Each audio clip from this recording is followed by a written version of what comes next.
আমাদের রিলেশনশিপটা অনেক আগে থেকেই টক্সিক ছিল। তিথির সাথে পরিচয় হওয়ার আগে থেকেও টক্সিক ছিল। অ্যান্ড ও অনেক আগে থেকে আমার কাছে ডিভোর্স চাইতো, কিন্তু আমি কোনোদিনই ওকে ডিভোর্স দিতে চাইনি, তালাক দিতে চাইনি। আমার একটাই কথা ছিল যে আমি সংসার করব। শুরু থেকেই আমাদের সম্পর্কের শুরু থেকেই অনেক সন্দেহপ্রবণ ছিল, আর এই সন্দেহপ্রবণতার কারণে আসলে আমাদের সম্পর্কটা বেশ টক্সিক হয়ে গেছিল। অবশেষে ব্যক্তিগত জীবনের জটিলতা নিয়ে মুখ খুললেন অভিনেতা জাহের আলভী। এক লাইভে এসে তিনি স্বীকার করে নেন অভিনেত্রী তিথির সঙ্গে তার সম্পর্ক রয়েছে। আলভী বলেন, আমাদের রিলেশনটা তিথির সঙ্গে পরিচয়ের আগেই অনেক টক্সিক ছিল। অনেক ভুল বোঝাবুঝি, মানবিমান, ঝগড়া সব মিলিয়ে সম্পর্কটা ভালো যাচ্ছিল না। তার দাবি, তিথি তার জীবনে খুব সম্প্রতি এসেছেন।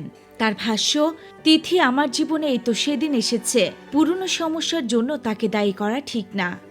এভাবে নিজের অবস্থান পরিষ্কার করেন আলভী। লাইভে তিনি আরও জানান, তার ব্যক্তিগত সম্পর্কের ভাঙন অনেক আগে থেকেই তৈরি হচ্ছিল। নতুন করে কারো আগমন সেই পরিস্থিতির কারণ নয়, বরং পরিস্থিতি আগে থেকেই জটিল ছিল বলে দাবি করেন আলভী। তবে বিষয়টি নিয়ে সামাজিক যোগাযোগ মাধ্যমে চলছে তুমুল আলোচনা।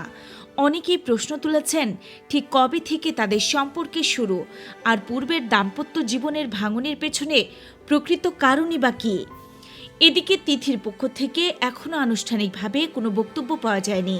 পুরো বিষয়টি এখন শোবিজ অঙ্গনের আলোচনার কেন্দ্রবিন্দু।